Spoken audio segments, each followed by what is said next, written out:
الأخبار بفضائلها وجزالة الثواب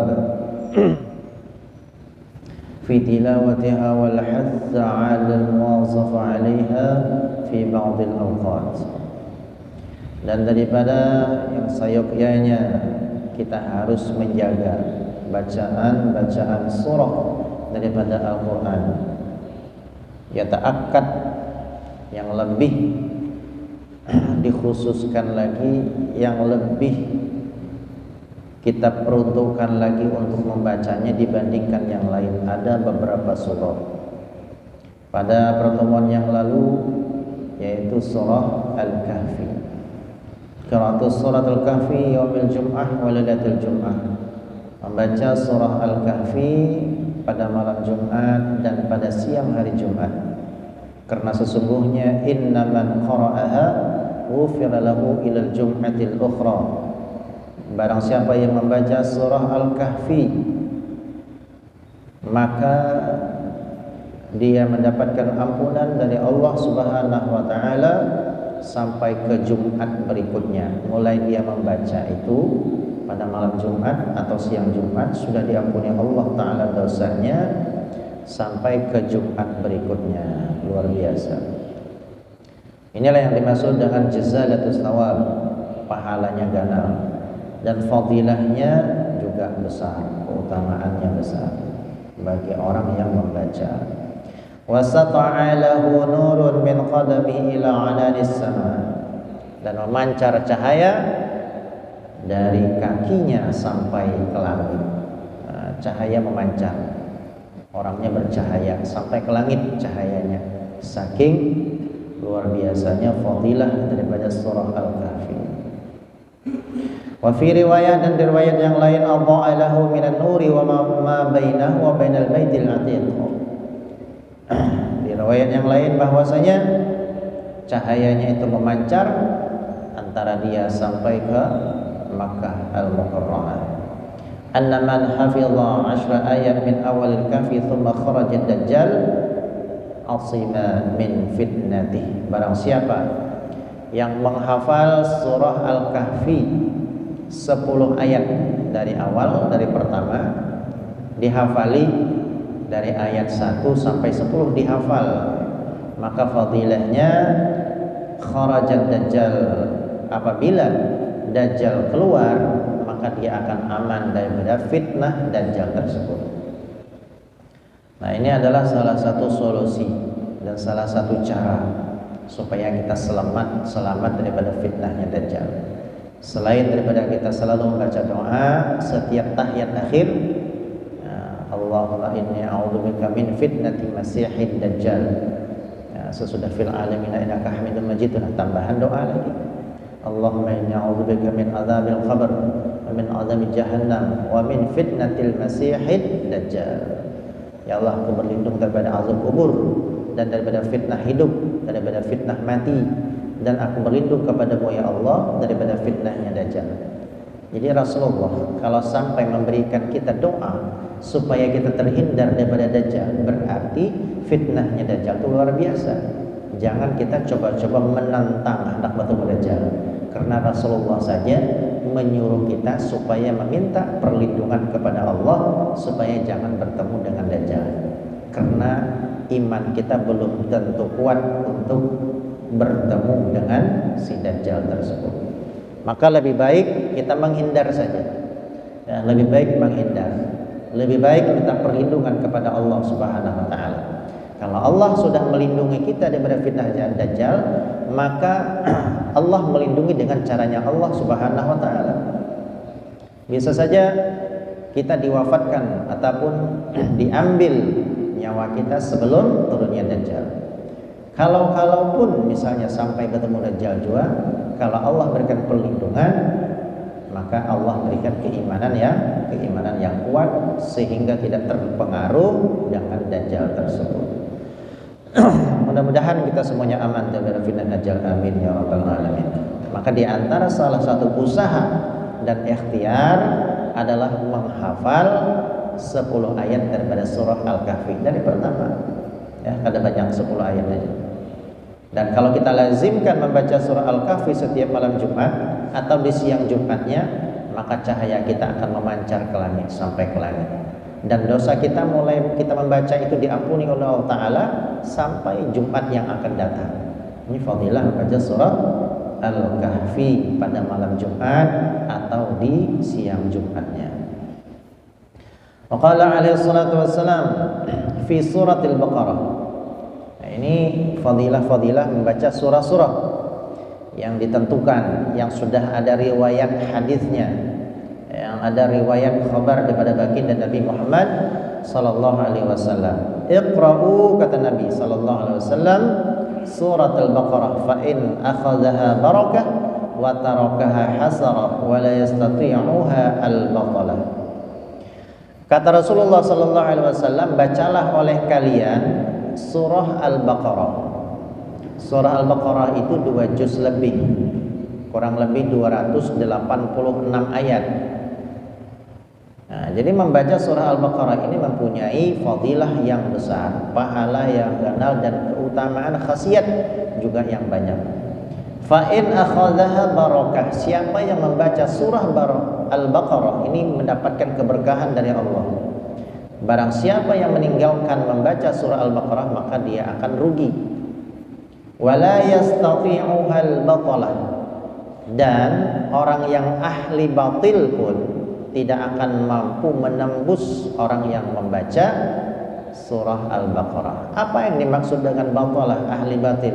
Di antaranya adalah ahli sihir, orang yang syirik, orang yang dengki. Maka kesyirikannya, kedengkiannya, dia ingin menyakiti kita dengan sihirnya, dengan peletnya.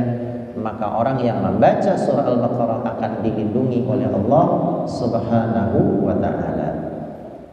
Maka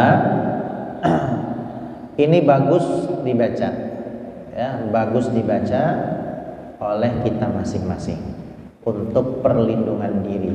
Kalau kita baca di rumah kita akan dapat berkah.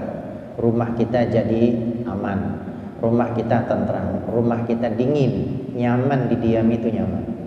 Apalagi kalau orang hanya maulah rumah, ya, hanya menajak rumah, hendak mendiami, jangan didiami dulu sebelum dibacakan surah Al-Baqarah. Kalau pian kada bisa membacanya, kada lancar membaca, takut salah, panjang pendek dan sebagainya, bisa diwakilkan, bisa disuruh orang yang bisa membaca. Nah, jadi kada harus kita. Misalnya kita hendak pindah ke rumah ini sudah lama kada didiami, rumah hanyar. Maka sebelum berdiam itu bacakan surah Al-Baqarah terlebih dahulu. Kenapa? Karena rumah yang dibacakan surah Al-Baqarah, maka syaitan akan keluar, makhluk-makhluk jahat dia akan keluar, ya, dan diganti oleh Allah Ta'ala keberkahan.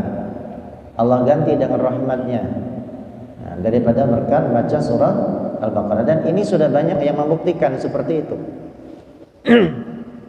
Ya, banyak yang bercerita ke kita bahwasanya rumah yang dibacakan surah Al-Baqarah terasa dingin, terasa damai, terasa aman. Nah, jadi jangan sampai meninggalkan surah Al-Baqarah kalau hendak pindah rumah. Kenapa? Karena rumah, apalagi yang lawas kada didiami, rumah lawas kosong, maka itu tempatnya jin, ya, tempatnya jin berdiaman, tempatnya jin bersarang. Kalau kita kada bacakan Al-Quran, kita berdiam di situ, maka kita berkawan lawan jin, berkawan lawan syaitan di situ. Makanya rumah yang jarang dibacakan Al-Quran, rasanya auranya juga lain, ya, lain auranya tuh lain.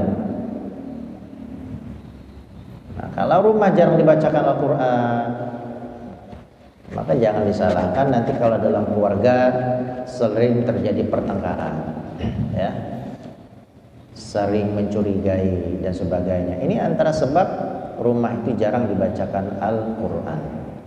Maka kata Rasulullah SAW, jangan engkau jadikan rumahmu itu seperti kuburan, sepi kada ada bacaan, ya, jadi rumah yang kada dibacakan Al-Quran itu seperti kuburan, kata Rasulullah. Nah, jadi bacakan Al-Quran supaya rahmat Allah turun, supaya keluarga kita berkah, supaya keluarga kita menjadi rumah keluarga yang sakinah, mawaddah, warahmah.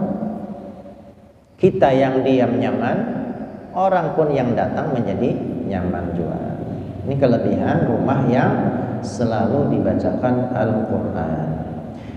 Wa warada anna al-bait alladhi tuqra'u fihi surat al-Baqarah la yuqarribuhu syaitan thalathan.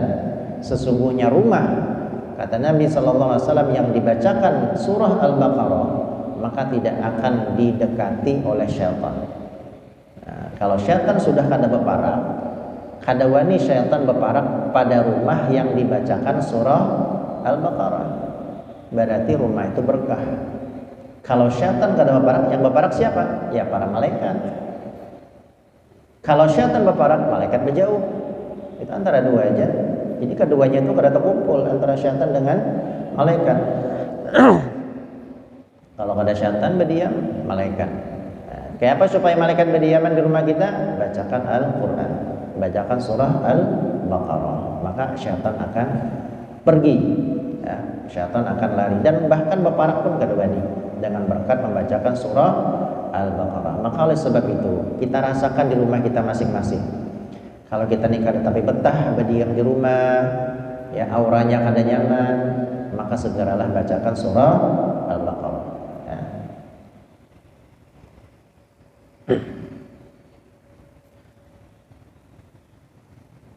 Dan juga supaya syaitan itu kada beparak di rumah kita, selain daripada membacakan surah Al-Baqarah, biasakan setiap kali mau masuk rumah itu baca Bismillahirrahmanirrahim. Setiap kali hendak masuk rumah, datang dari manakah kita, baik dari jauh atau dari dekat, hendak masuk rumah itu baca Bismillah, kemudian ucapkan salam, Assalamualaikum warahmatullahi wabarakatuh.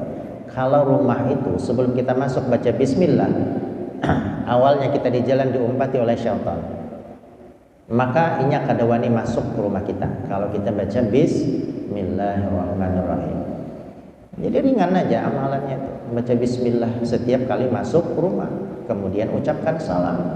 Apalagi kalau pian bisa tambah membaca ayat kursi sesudah salam masuk ke rumah, bacakan ayat kursi, bacakan qul huwallah 3 kali. Insya Allah rumah itu diisi dengan keberkahan dan dijauhkan daripada syaitan, dijauhkan daripada makhluk-makhluk jahat.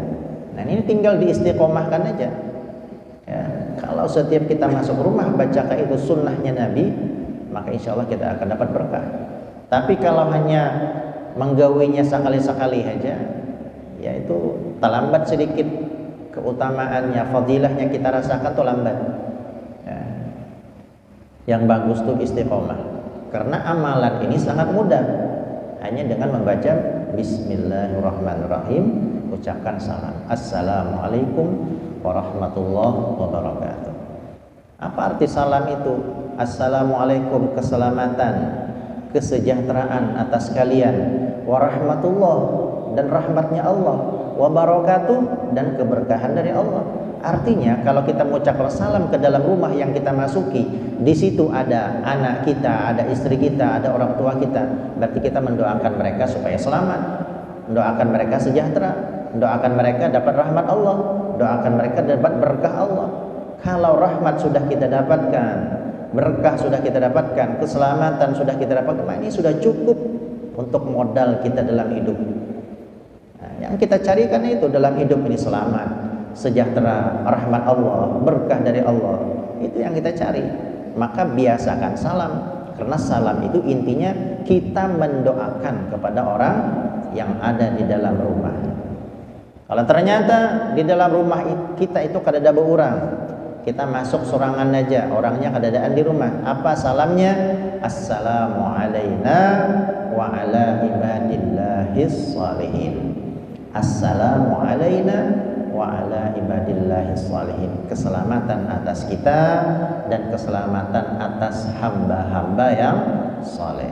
Itu kalau kita masuk ke rumah yang kada ada beurang. Jadi lafaz salamnya kayak itu, bukan mengucapkan assalamualaikum. Assalamualaikum warahmatullahi wabarakatuh itu kalau ada orangnya. Kalau kada ada orangnya kayak apa? Assalamu alayna wa ala ibadillahis shalihin.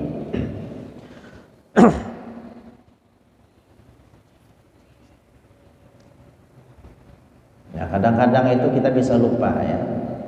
Masuk ke rumah kadang salam gini kada lagi. Karena kada ingat, maka dibiasakan untuk ingat. Kayak apa supaya ingat harus diamalkan. Kalau kita setiap kali masuk mengamalkan, karena kalau tak tinggal itu terasa. Piannya sudah biasa mengamalkan, setiap masuk rumah ucapkan salam. Setiap anak masuk rumah baca bismillah. Karena suatu saat kada ingat baca salam itu langsung terasa. Oh, tadi belum ucap salam nih masuk rumah. Oh, tadi belum ucap bismillah. Oh, tadi belum baca ayat kursi. Oh, tadi belum baca qul huwallahu ahad. Terasa kalau kita sering mengamalkan dengan istiqomah. Tapi kalau kita jarang-jarang melakukan itu, maka susah untuk istiqomah. Jadi caranya biasakan di awal, ya. Biasakan dulu, paksa diri kita untuk istiqomah. Kalau sudah terbiasa, maka istiqomah akan mudah. Amalan yang paling baik adalah amalan yang istiqomah, walaupun itu sedikit. Ya, walaupun amalan itu kecil, kita lakukan dengan cara istiqomah, itu lebih baik daripada amalan banyak tapi hanya sekali ya, atau sekali-kali ya. Itu lebih baik sedikit tapi terus menerus. Nah, itu diantara surah Al-Baqarah tadi ya. Bacakan di rumah kita. Kalau kita kada bisa membaca, minta orang yang membacakan, orang yang bisa. Apalagi rumah yang hanyar kita diami, ataupun rumah lawas tapi sering kosong rumahnya, maka hendak guring di situ, bacakan dulu surah Al-Baqarah. Supaya apa? Supaya syaitan-syaitannya keluaran, supaya jin-jinnya kada beparang. Jadi kita berdiam di situ aman, damai, sejahtera, kada ada gangguan.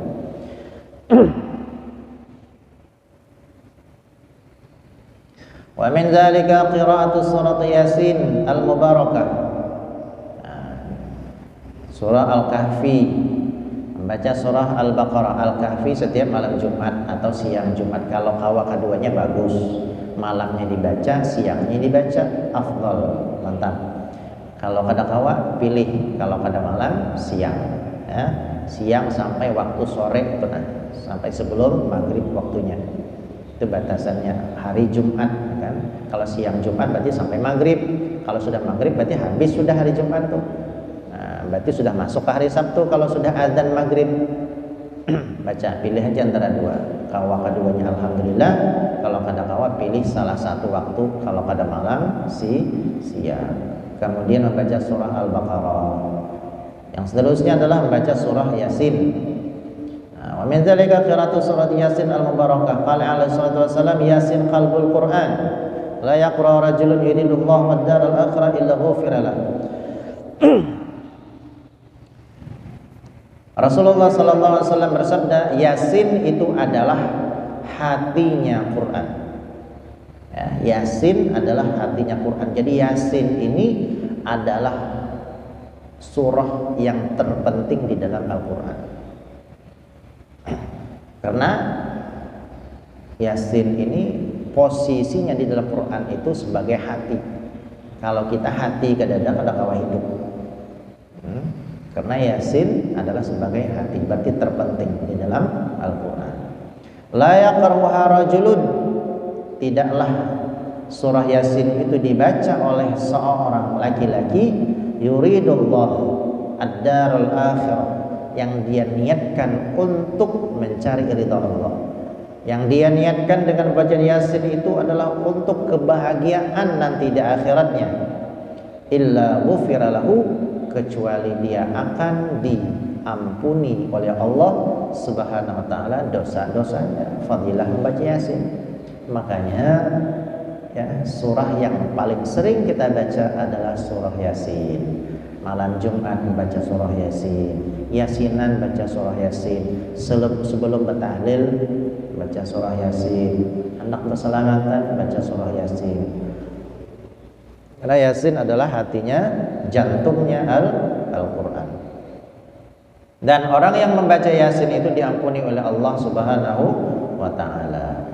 Warada, dan diriwayatkan juga annaman qara'aha kaman qara'al Qur'an asyra marrat.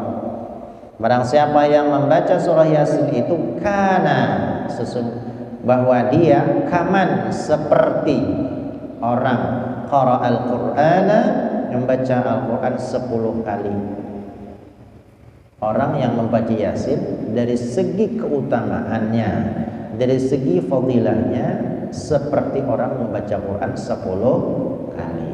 Nah, 1 kali baca Yasin aja fadilahnya seperti baca Quran 10 kali. Maka kita itu harus ada kecerdasan untuk bagawi ataupun beramal sedikit tapi pahalanya ganal. Itu ngarannya orang yang cerdas. Gawiannya sedikit, pahalanya ganal. Itu yang perlu kita cari. Itu yang perlu kita amalkan. Ya, seperti yang surah-surah tadi. Nah, dengan Yasin fadilahnya ya seperti orang membaca Quran 10 kali. Nah, tapi jangan kada baca Quran lagi. Quran tetap dibaca yang 30 juz itu. Ini sudah tahu fadilah baca Yasin 10 kali baca Quran, kada suah lagi baca surah yang lain-lainnya, Yasin aja seumuran. Nah, itu salah juga ya. Tapi daripada kada baca sama sekali juga, jangan sampai meninggalkan surah Yasin. Nah, kalau surah-surah yang lain kada terbaca, Yasin jangan sampai ditinggalkan, karena ini adalah jantungnya Al-Quran. Al-qayyisu man dana nafsahu wa amila lima ba'dal maut. Orang yang cerdas itu adalah orang yang bisa mengendalikan hawa nafsunya dan inya beramal apa yang terpenting untuk akhiratnya. Kita ini beramal supaya kayak apa di akhirat kita bahagia. Amalan kita ini kayak apa supaya di akhirat itu kita senang. Itu yang orang yang cerdas, yang dia pikirkan adalah selalu akhiratnya. Cerdas dalam beramal, amalannya kada banyak tapi pahalanya besar. Dan diantaranya juga orang sembahyang sunat. Ya, sholat sunat itu ada beberapa sholat sunat yang bisa kita gabung 2 rakaat, tapi niatnya kalau digabung. Nah, diantaranya ketika kita sholat duha misalnya, sholat duha di siang hari bisa kita gabung dengan sholat hajat, bisa digabung dengan sholat taubat, bisa digabung dengan sholat mutlak, bisa digabung dengan sholat wudhu kalau kita habis wudhu. Kan sudah 5 niat nih. 2 rakaat kita gawi, tapi ada 5 niat yang masuk dalam 2 rakaat tadi, maka seakan-akan kita menggawi ke 5 sholat tadi, padahal 2 rakaat aja. Pahalanya sama seperti orang menggawi 5 sholat, seakan-akan dia sholat hajat, inya sholat taubat, inya sholat mutlak, inya sholat wudhu, dan inya sholat duha 5. Kalau kita sembahyang dengan niat duha saja, maka pahala duha saja yang kita dapatkan. Tapi kalau kita niat kelimanya ini ya, niat duha masuk, taubat masuk, hajat masuk, niat sholat mutlak masuk, sholat wudhu masuk, nah, maka kelimanya ini dapat ya, pahalanya dapat kita. Walaupun gawiannya 2 rakaat. Kawan kita sembahyang 2 rakaat niatnya duha aja, ini dapat pahala duha aja. Kita sama-sama pada 2 rakaat, pahalanya beda karena kita memasukkan 5 niat tadi. Nah, itu termasuk orang yang cerdas dalam beramal, amalannya sedikit tapi pahalanya ganal. Malam gitu juga kalau yang sembahyang tahajud ya. Sembahyang tahajud masukkan selain daripada tahajud, masukkan sholat taubat, masukkan sembahyang sunat mutlak, masukkan sembahyang sunat hajat, masukkan dengan niat sholat sunat wudhu ya. Sembahyang sunat wudhu masukkan ya, selagi kita bisa memasukkan niat itu masukkan. Terus kayak apa aja memasukkan niat yang banyak itu dalam satu usalli itu kayak apa?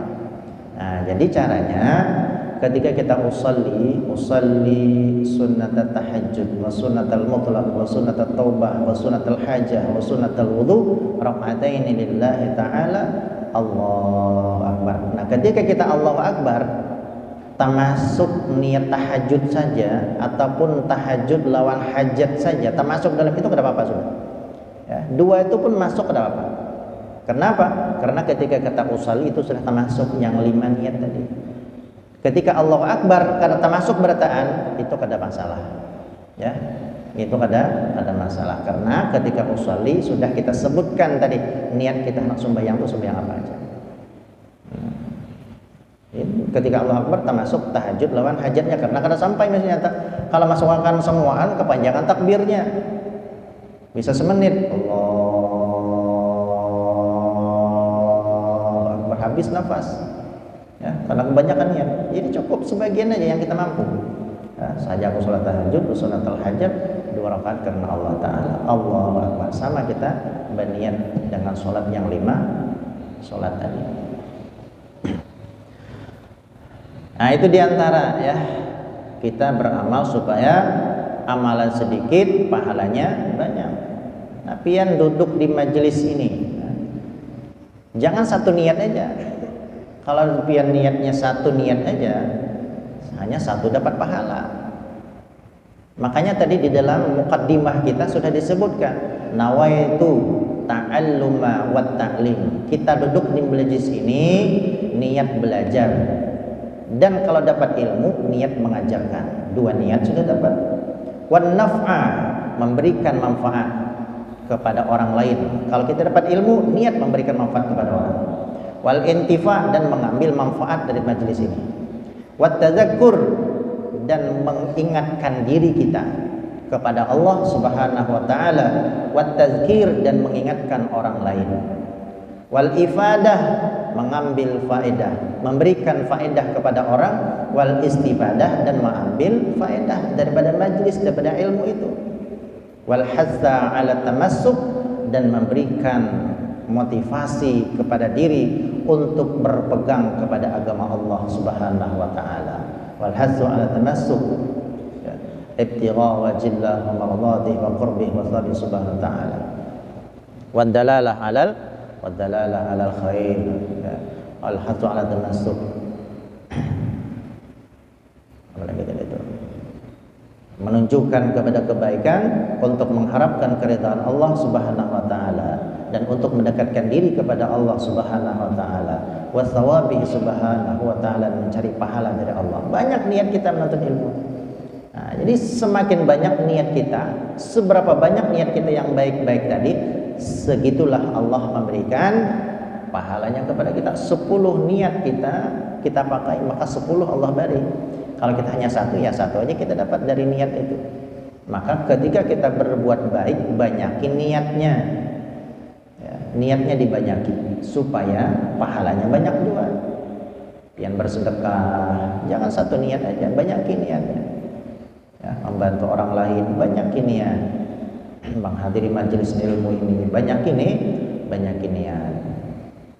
Hadir majelis maulid kah? Niat juga menuntut ilmu di situ. Ya, hadir majelis maulid, niat juga menuntut ilmu. Jangan sampai tertinggal nih, niat menuntut ilmu jangan sampai tertinggal. Nawaitu ta'allum, menuntut ilmu jangan sampai ketinggalan. Walaupun kita hadir majelis maulid, walaupun kita hadir majelis zikir, niat menuntut ilmu. Kenapa? Karena orang yang menuntut ilmu mulai dari rumah sampai ke majelis tersebut, dia akan selalu diliputi oleh para malaikat.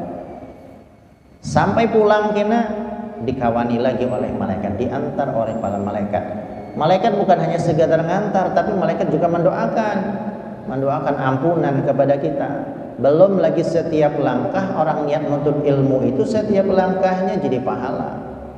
Ya, semakin jauh langkahnya itu, semakin banyak langkahnya, semakin jauh jarak antar rumah dengan majelis tersebut, maka semakin banyak dosa yang diampuni oleh Allah Ta'ala, dan semakin banyak pahala yang dia dapatkan.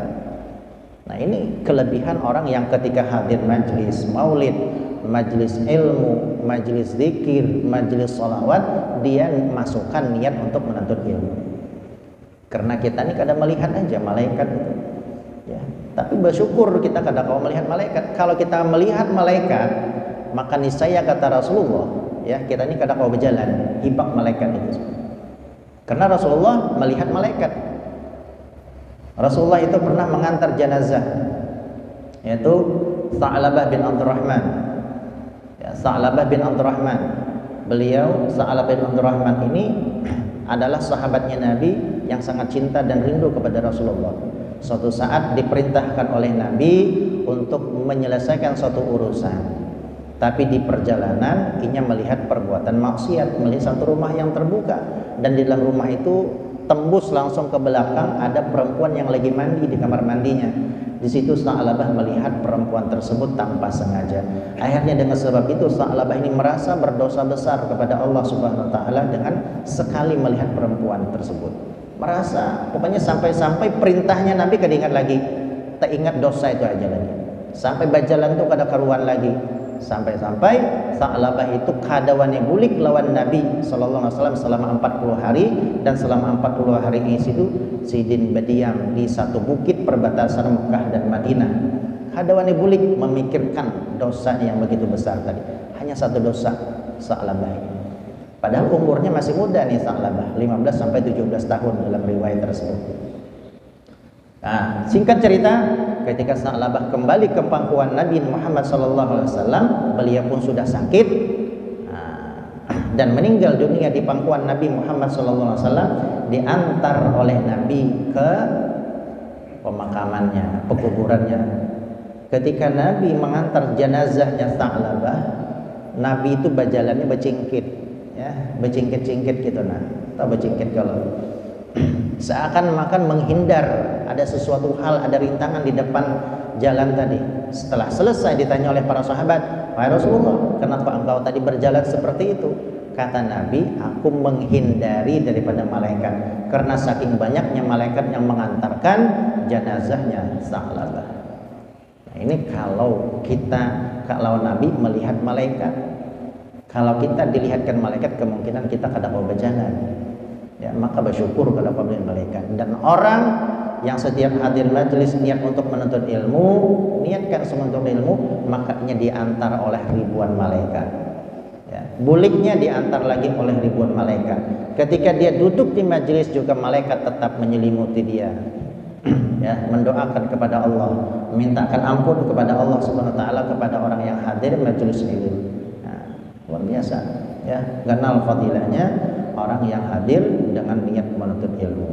Para hadirin kan Allah Subhanahu wa taala, inilah pada malam hari ini beberapa pembahasan kita, yaitu surah Al-Kahfi, fadilah surah Al-Baqarah, dan fadilah daripada surah Yasin. Dan insyaallah pada pertemuan akan datang nanti ada surah Tabarak, ada Al-Waqiah, Alif Lam Mim, Sajadah, dan yang lain insyaallah akan kita teruskan. Mudah-mudahan Allah berikan kita kesehatan, taufik hidayahnya, sehingga kita bisa bermuajahah dan bertemu kembali pada pertemuan yang berikutnya.